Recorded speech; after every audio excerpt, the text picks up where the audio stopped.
I never thought I'd fall for a street musician, let alone hire one as my research assistant.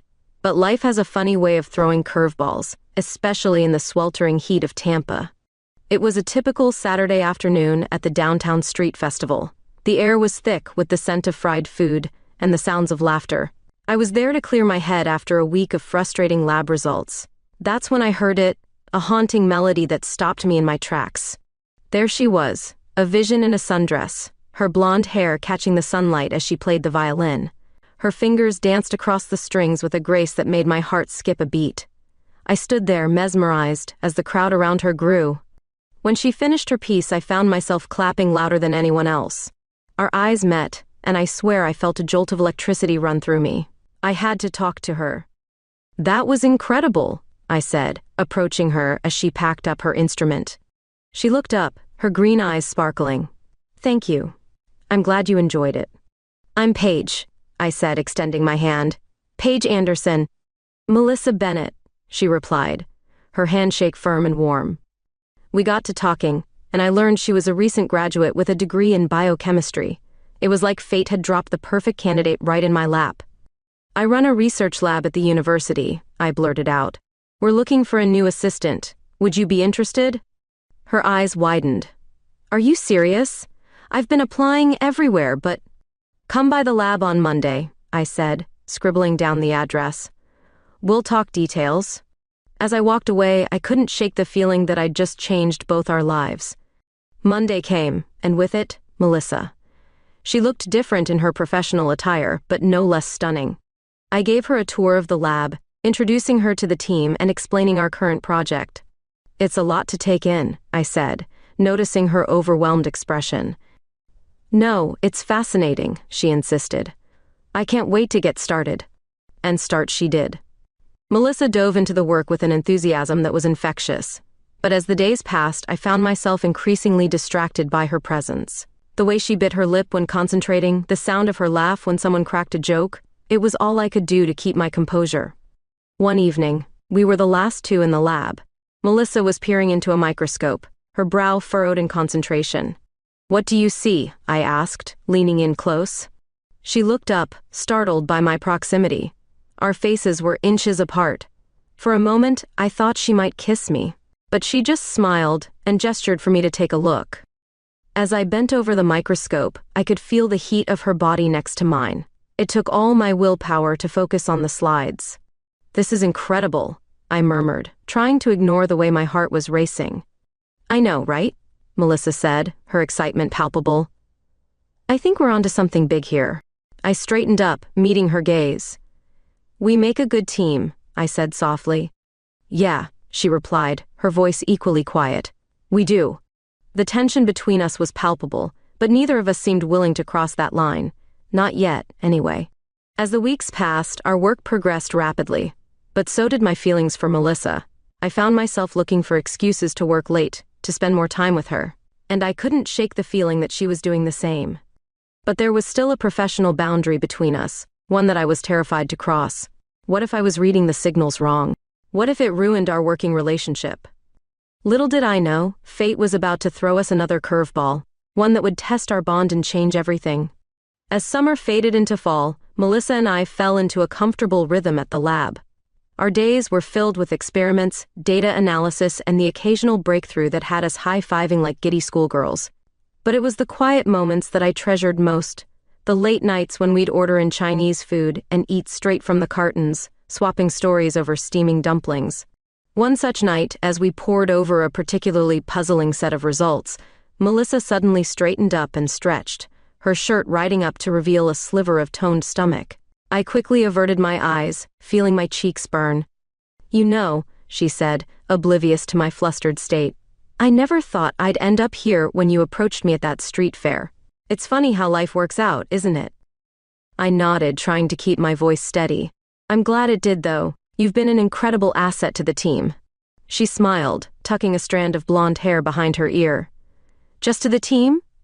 The question hung in the air between us, loaded with unspoken meaning. I opened my mouth to respond, but the timer on our centrifuge chose that moment to go off, shattering the tension. As the weeks passed, our research began to yield promising results. We were on the verge of a breakthrough in molecular binding that could revolutionize drug delivery systems. The excitement in the lab was palpable, and it seemed to amplify the electricity between Melissa and me. One afternoon, as we huddled over a microscope, our hands brushed. I felt that familiar jolt, stronger than ever.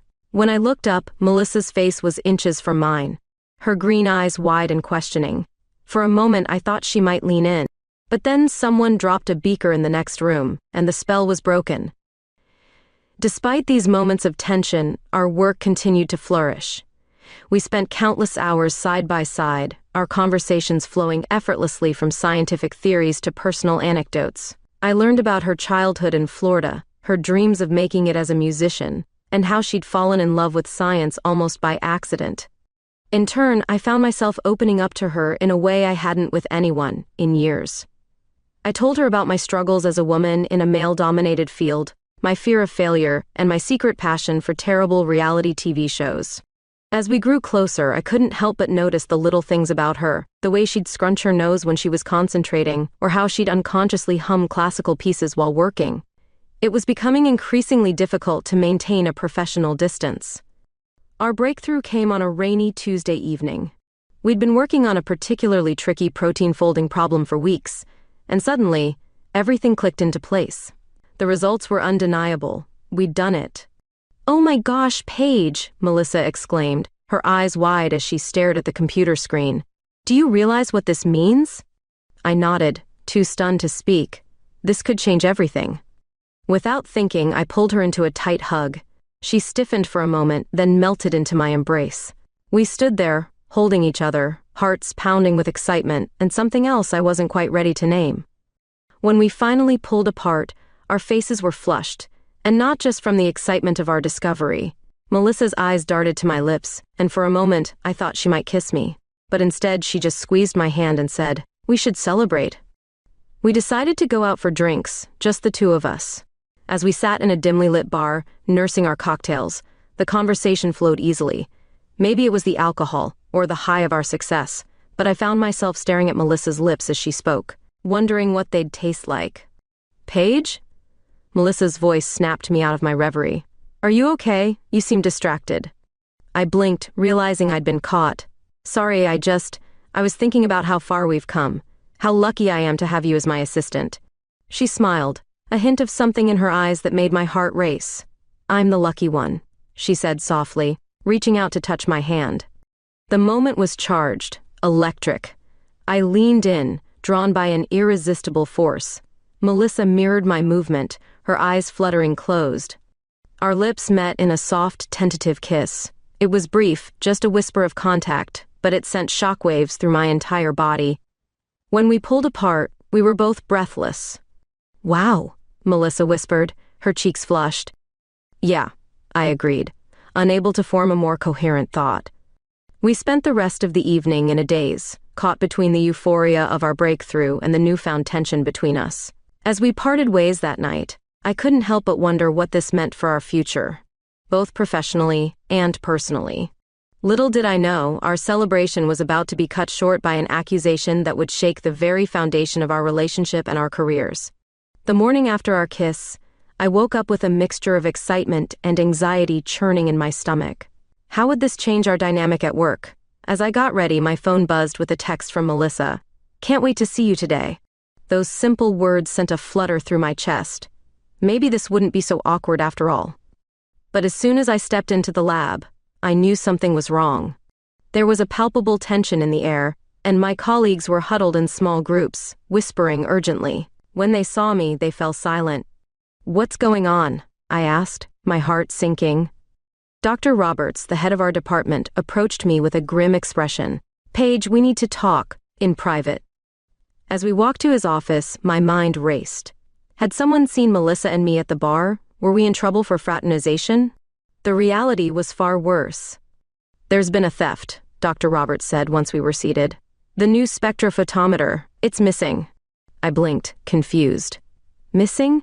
But that's impossible. It's locked up in the secure storage room." He nodded gravely. "Which is why we're treating this as an inside job. And, I'm sorry to say this, but there's been an accusation against Melissa." The world seemed to tilt on its axis. "What?" That's ridiculous. Melissa would never. An anonymous tip came in this morning, he interrupted, claiming they saw her accessing the storage room after hours last night. My mind flashed back to our celebratory drinks. That's impossible. She was with me last night. We were celebrating our breakthrough.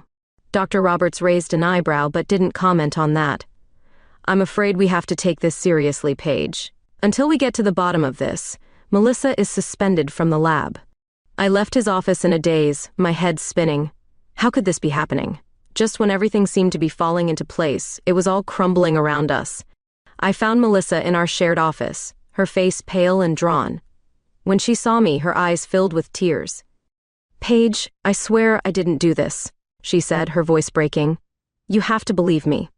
I pulled her into a hug, not caring who might see. Of course I believe you, I murmured into her hair. We'll figure this out. As we pulled apart, I saw the fear in her eyes. What if we can't? This could ruin my career before it even starts. I won't let that happen, I promised, squeezing her hand. We're in this together. Over the next few days, the atmosphere in the lab was toxic. Rumors swirled, and I could feel the suspicious glances from our colleagues. Melissa was banned from the premises, so we took to meeting at a small coffee shop near campus.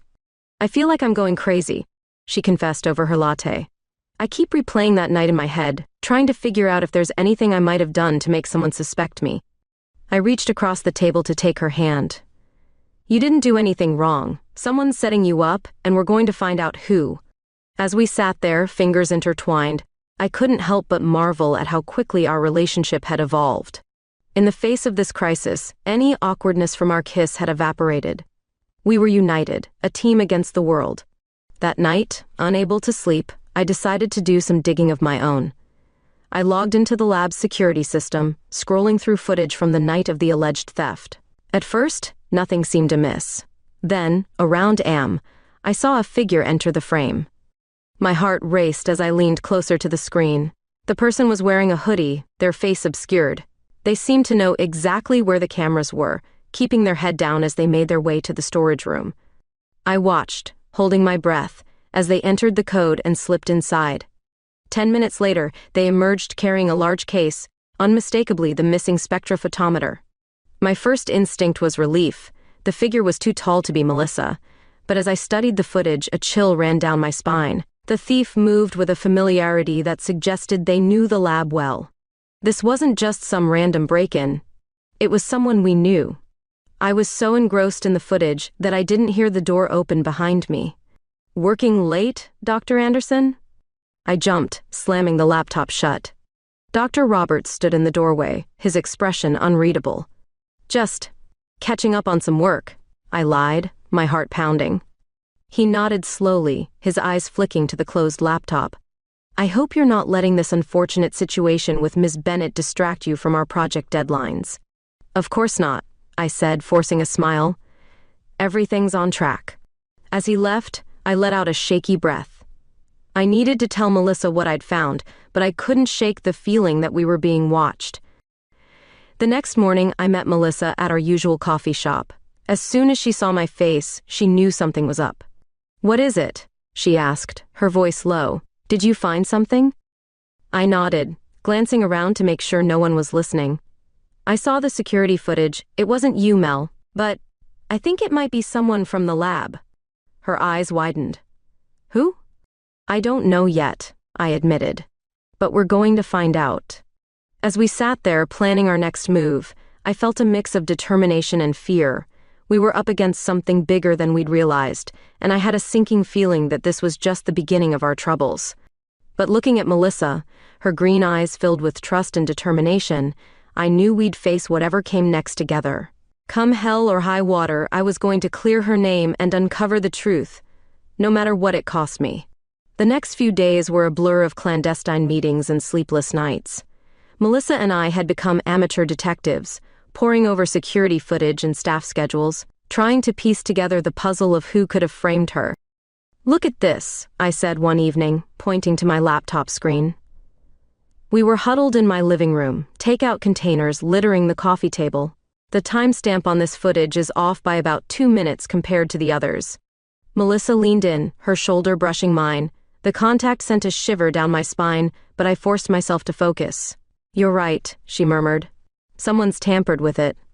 "Exactly. But who has that kind of access?" We exchanged a look, both realizing the implications. This went deeper than we'd thought.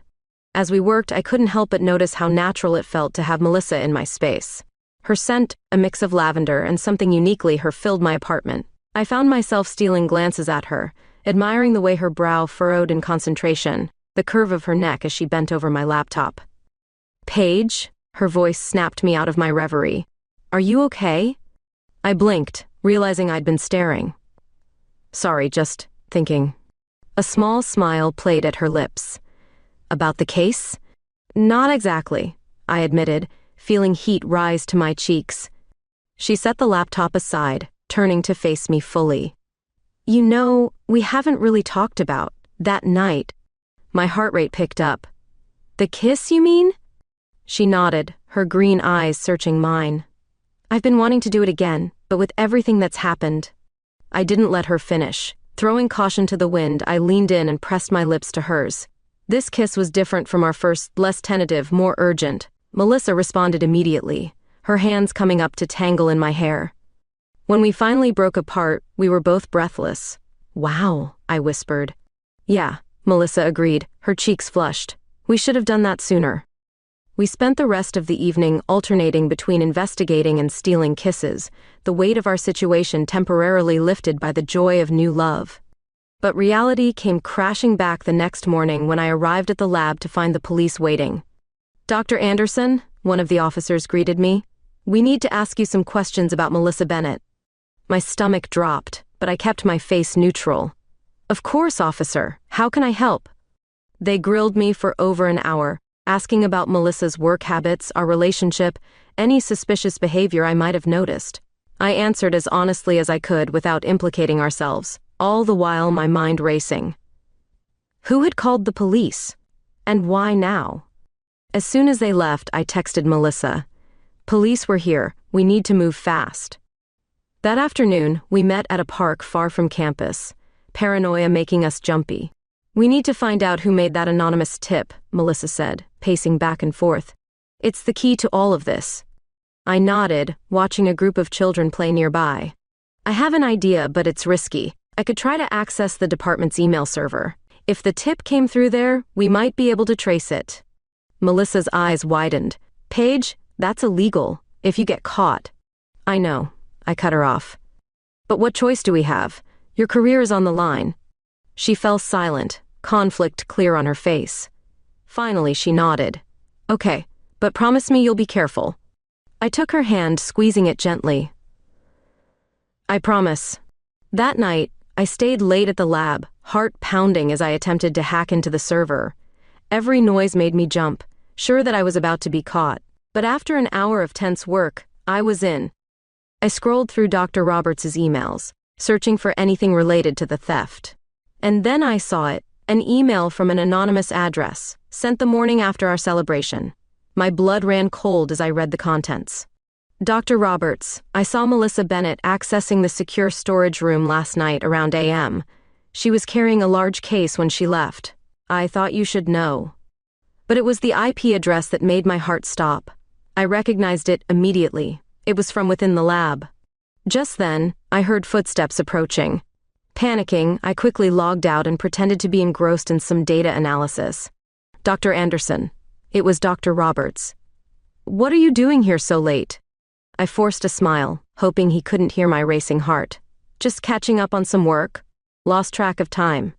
He nodded, but his eyes were suspicious. "Well, don't stay too late. And remember, the police might have more questions. Be careful what you say." As he left, I let out a shaky breath. I needed to tell Melissa what I'd found, but not here. Not where we could be overheard. I texted her to meet me at my place, then gathered my things and left, feeling eyes on me the whole way out. When I got home, Melissa was already there, pacing in my living room. "What happened?" she asked as soon as I walked in. "You look like you've seen a ghost."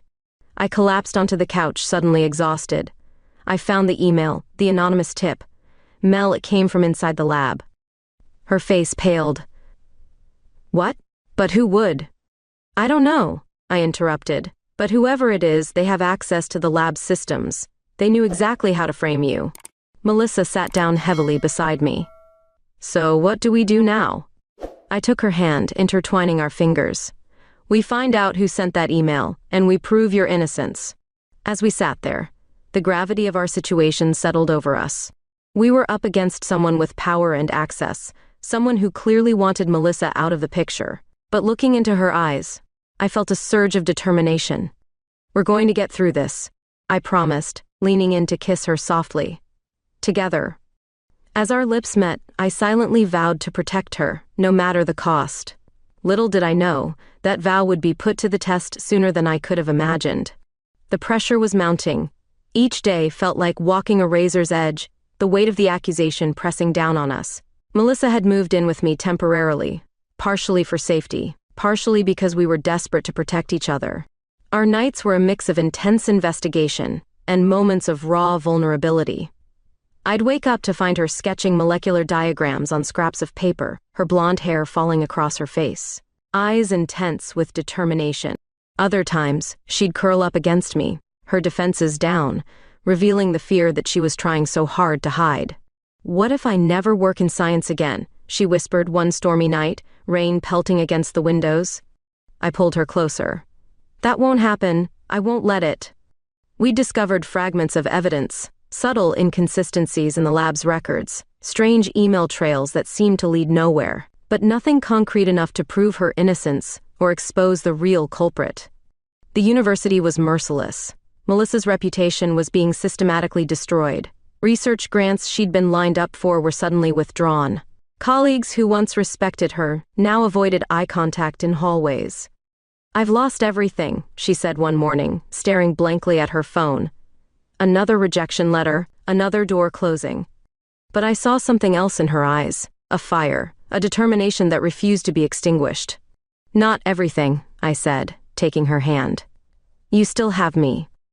Our intimacy deepened during this challenging time. We found solace in each other. Stolen kisses became passionate embraces. Quiet moments of support transformed into promises of unwavering commitment. One particularly late night, as we pored over digital records, Melissa discovered something odd. A series of encrypted emails that seemed to connect several department members in a strange communication pattern. "Look at this," she said, her fingers flying across the keyboard. "These timestamps. They don't match any official research schedules." I leaned in, my breath catching. She was right. Something was definitely wrong. Just then, my phone rang. Unknown number. "Hello?" I answered cautiously. "Stop digging," a distorted voice warned. "Some secrets are better left buried." The call disconnected before I could respond. Melissa watched me, her face pale. "Who was that?" "A warning," I said grimly. "We're getting close to something big." The next day, we decided to take a risk. Using connections I'd cultivated over years in academic circles, I arranged a meeting with a retired detective who specialized in academic fraud. We met in a small coffee shop downtown, tucked away from prying eyes. The detective, a weathered woman named Karen Reynolds, listened intently as we shared our story. "Sounds like someone's protecting something," she said, sipping her coffee. "And they're willing to destroy careers to keep it hidden." Her words sent a chill down my spine. That evening, as we prepared dinner together, the tension finally broke. Melissa dropped a plate, it shattered on the kitchen floor, and she began to cry. I pulled her into my arms. "Hey, we're going to be okay." Our intimacy that night was different. Less about passion, more about comfort. A moment of connection in the midst of chaos. The next morning, everything changed. A USB drive appeared in my mailbox. No return address, no indication of its source. Melissa and I huddled together, hearts racing as we plugged it in. What we found would change everything. Spreadsheets, email chains, financial records, evidence of something far larger than a simple equipment theft. Something that implicated not just one person, but an entire network within the university. "Holy shit," Melissa whispered. I squeezed her hand. "We've got them." But victory would come at a price, and we had no idea just how high that price would be. As night fell, we knew our lives were about to be turned upside down. Whatever was coming, we would face it together. The truth was waiting to be unleashed. And we were ready. The morning after our discovery, Melissa and I sat at my kitchen table, bleary-eyed from a night of minimal sleep and maximal anxiety. The USB drive lay between us like a ticking time bomb. "We need to be smart about this," I said, running a hand through my disheveled hair. "If we go public too soon, they might find a way to discredit us." Melissa nodded, her fingers drumming nervously on the table. "But if we wait too long, they could destroy the evidence. We need to move fast." We decided to start with Karen Reynolds, the retired detective. Her experience could be invaluable in navigating this minefield. As we prepared to leave, Melissa pulled me close, her green eyes intense. "Whatever happens, Paige, I want you to know, I love you." My heart soared despite the gravity of our situation. "I love you too," I whispered, sealing the declaration with a kiss. Karen met us at a discreet location, her face grave as we shared our findings. She pored over the documents, her expression growing darker by the minute. "This goes deeper than I imagined," she muttered. "You've uncovered a network of research fraud and embezzlement that spans multiple departments." My stomach churned. "So what do we do?" Karen's eyes were steely. "We build an airtight case, then we take it to the Board of Regents. They're the only ones with enough power to clean house." Over the next few days, we worked tirelessly, connecting dots and filling in gaps. The picture that emerged was staggering. Millions of dollars in research grants had been misappropriated, data falsified to secure additional funding, and anyone who got too close to the truth was systematically discredited or forced out. Melissa had been framed because she'd unwittingly stumbled upon a piece of the puzzle during our breakthrough. The spectrophotometer theft was just a smokescreen. As we delved deeper, the threats escalated. My car was vandalized, a brick thrown through Melissa's apartment window, but we pressed on, driven by a mixture of righteous anger and the knowledge that we were fighting for something bigger than ourselves. Finally, we felt ready. Karen arranged a meeting with 2 members of the Board of Regents she trusted implicitly.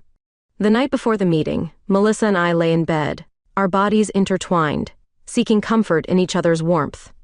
"Are you scared?" she whispered into the darkness. I tightened my arms around her, terrified, but also ready. "We've come too far to back down now." She shifted, propping herself up to look at me.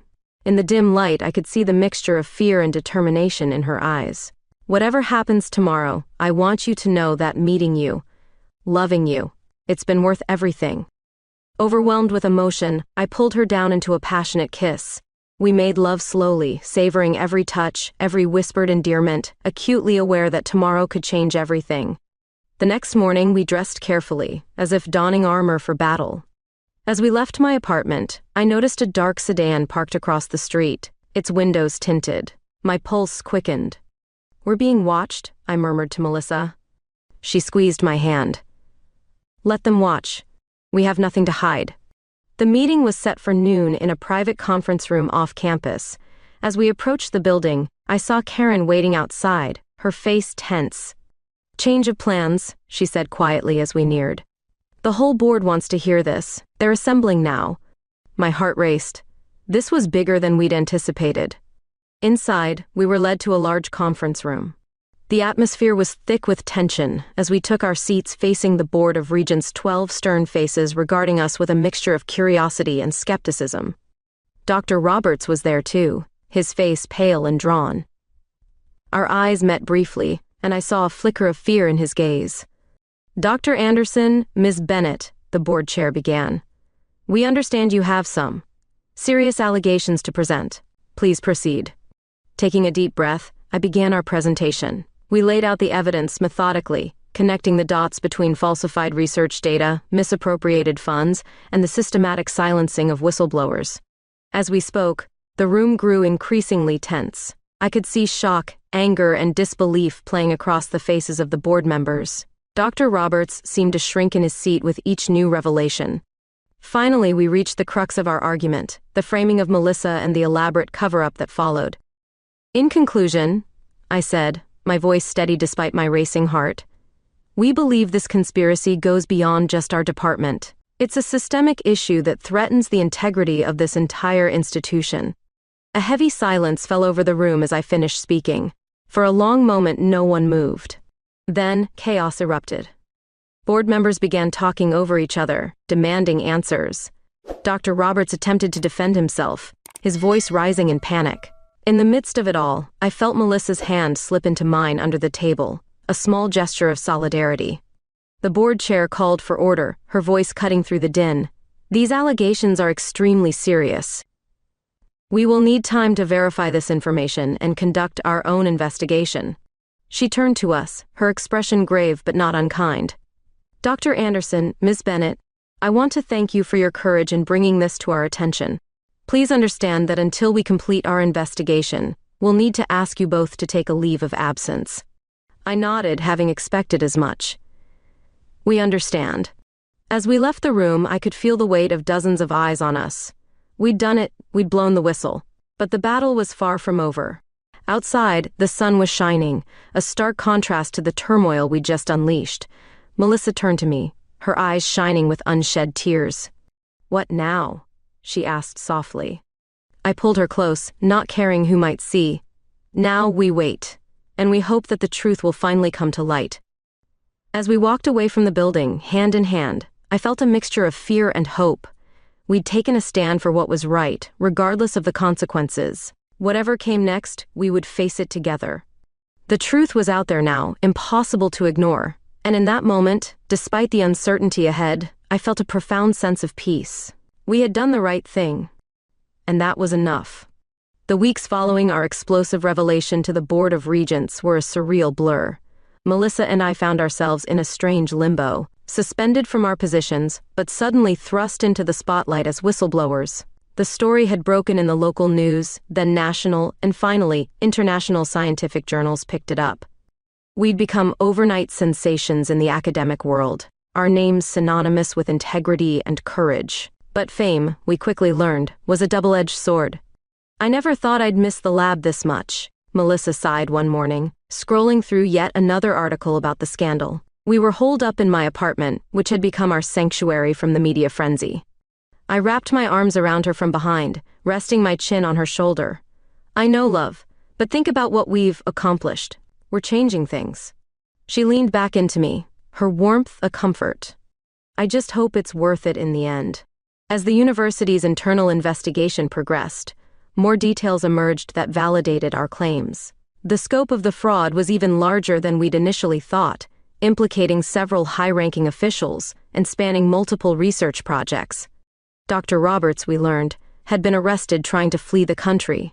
The image of him in handcuffs, broadcast on the evening news, left us with mixed feelings, relief that justice was being served, but also a profound sadness for the betrayal of trust. Our phones rang constantly with interview requests, offers for book deals, and even a few movie producers interested in our story. It was overwhelming, to say the least.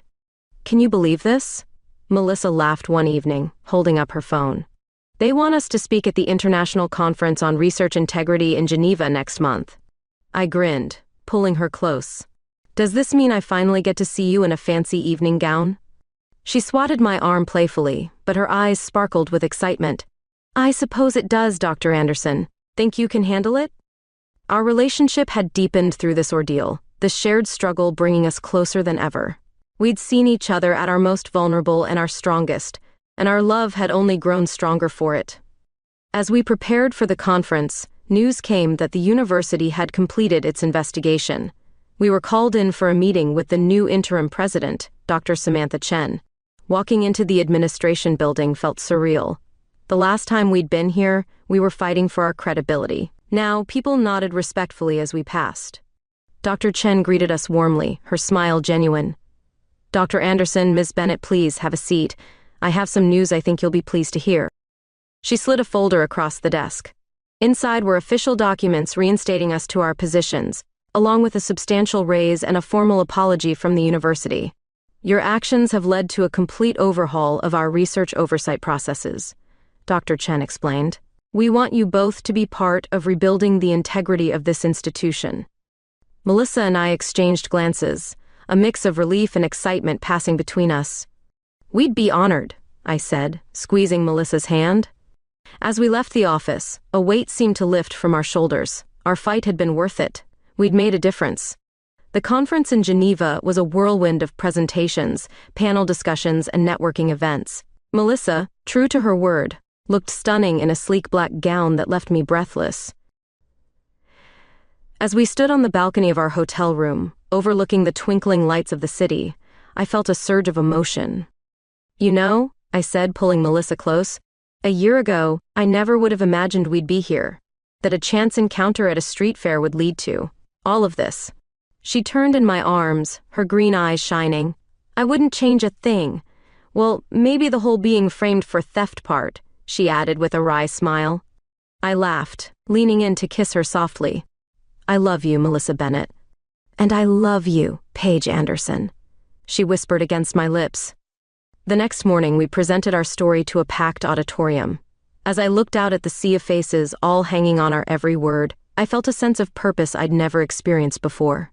"In conclusion," Melissa said, her voice strong and clear, "integrity in research isn't just about following rules. It's about having the courage to stand up for what's right, even when it's difficult, even when it might cost you everything." The applause was thunderous. As we stepped off the stage, hand in hand, I knew we'd made an impact that would ripple through the scientific community for years to come. Back in our hotel room, giddy with adrenaline and champagne, we fell onto the bed in a tangle of limbs and laughter. "We did it," Melissa murmured, her fingers tracing patterns on my skin. "We did," I agreed, pulling her closer. "And we're just getting started." As we lay there basking in our triumph and each other's presence, I felt a sense of anticipation for the future. We'd faced adversity and come out stronger. Whatever challenges lay ahead, I knew we'd face them together. Our story, I realized, was far from over. In fact, the most exciting chapter was just beginning. The months following our triumphant return from Geneva were a whirlwind of activity. Melissa and I threw ourselves into our work with renewed passion, determined to rebuild the reputation of our department and push the boundaries of our research. Our breakthrough in molecular binding was finally getting the recognition it deserved. Free from the taint of scandal, we spent long hours in the lab, bouncing ideas off each other, our scientific synergy as strong as our romantic connection. "I think we've got it," Melissa exclaimed one evening, her eyes shining with excitement as she looked up from her microscope. "This could revolutionize drug delivery systems for cancer treatment." I leaned in to examine her results, my heart racing with the thrill of discovery. "You're right. This is incredible, Mel." Our eyes met, and in that moment I was struck by how far we'd come, from strangers at a street fair to partners in every sense of the word. As our research gained momentum, so did our plans for the future. We'd begun talking about buying a house together, maybe even starting a family someday. One balmy evening, as we strolled along Tampa Bay, watching the sunset paint the sky in vibrant hues, I knew the time was right. "Melissa," I said, my voice trembling slightly as I dropped to one knee, "you've been my partner in science, in love, and in life. Will you marry me?" Her eyes widened, filling with tears as she nodded emphatically. "Yes, Paige, 1,000 times yes." As I slipped the ring onto her finger, our lips met in a kiss that felt like coming home. The weeks that followed were a blur of excitement as we began planning our wedding. We wanted something intimate, a celebration of our love and the journey that had brought us together. But life, as we'd learned, had a way of throwing curveballs. It started with a phone call from Dr. Chen, the interim president who had become a staunch ally. Her voice was grave as she delivered the news. "I'm sorry to inform you," she said, "but there's been a significant cut to our research funding. The fallout from the scandal, it's worse than we anticipated." My stomach dropped. We'd known there might be consequences, but this. "How bad is it?" I asked, dreading the answer. "Bad enough that we may have to shut down several ongoing projects," Dr. Chen replied, "including yours." The news hit us like a physical blow, all our hard work, our breakthroughs. It felt like it was slipping away. Melissa and I threw ourselves into finding alternative funding sources, reaching out to every contact we had. We spent sleepless nights poring over grant applications, our wedding plans pushed to the back burner. But as the weeks wore on, it became clear that the damage to the university's reputation was too severe. Potential donors and collaborators were wary, the stain of the scandal still too fresh. Our research team began to dwindle as funding dried up. Each day brought a new goodbye, Another colleague forced to seek opportunities elsewhere. The final blow came on a rainy Tuesday afternoon. Dr. Chen called us into her office, her face etched with regret. "I'm sorry," she said softly. "We've done everything we can, but we're going to have to shut down the project." The silence that followed was deafening. Years of work, countless breakthroughs, all of it, gone. As we left the office, shell-shocked and numb, Melissa turned to me. "What do we do now?" I wish I had an answer for her. The truth was, I didn't know. The following weeks were some of the hardest of our lives. We watched as our lab was dismantled, equipment packed away or reassigned. Our teams scattered to the winds, seeking positions at other institutions. Our wedding, once a beacon of hope, now felt like a distant dream. We postponed it indefinitely, unable to celebrate while our professional lives crumbled around us. One night, as we sat on the couch in our apartment, surrounded by half-packed boxes, Melissa broke down. "Was it all for nothing?" she sobbed, her body shaking. "Did we destroy everything we loved for the sake of the truth?" I pulled her close, my own tears falling silently. "No, love, we did the right thing. The truth always matters." But even as I said the words, I felt a flicker of doubt. Had we been naive? Had our quest for integrity cost us everything we'd worked for? As the last of our research was packed away, Melissa and I found ourselves at a crossroads. The university, still reeling from the scandal, couldn't offer us positions that matched our expertise. We were faced with a choice: stay and rebuild from scratch, or seek opportunities elsewhere. "Maybe we should consider that offer from Stanford," Melissa said one evening, her voice heavy with resignation. "At least there we could continue our research." I nodded, feeling a mix of excitement and sadness at the prospect. It would be a fresh start. As we began to plan our move, I couldn't help but feel a sense of bittersweet irony. We'd fought so hard to expose the truth, to maintain the integrity of our work, and in doing so, we'd inadvertently brought about the end of the very research we were trying to protect. On our last night in Tampa, we stood on the balcony of our soon-to-be former apartment, looking out at the city that had been the backdrop to our love story. "Do you regret it?" I asked softly, voicing the question that had been haunting us both. "Exposing the fraud?" Melissa was quiet for a long moment, her hand finding mine in the darkness. "No," she finally said. "It was hard, and the cost was higher than we ever imagined. But I couldn't live with myself if we'd stayed silent." I squeezed her hand, feeling a surge of love and pride. "We'll rebuild," I promised, "together." As we turned to go inside, I caught a glimpse of our reflection in the window. Two women, battered but not broken, ready to face whatever came next. Our story hadn't ended the way we'd hoped. Our groundbreaking research was on hold, our careers in flux, but we had each other, and we had our integrity. And sometimes, that has to be enough.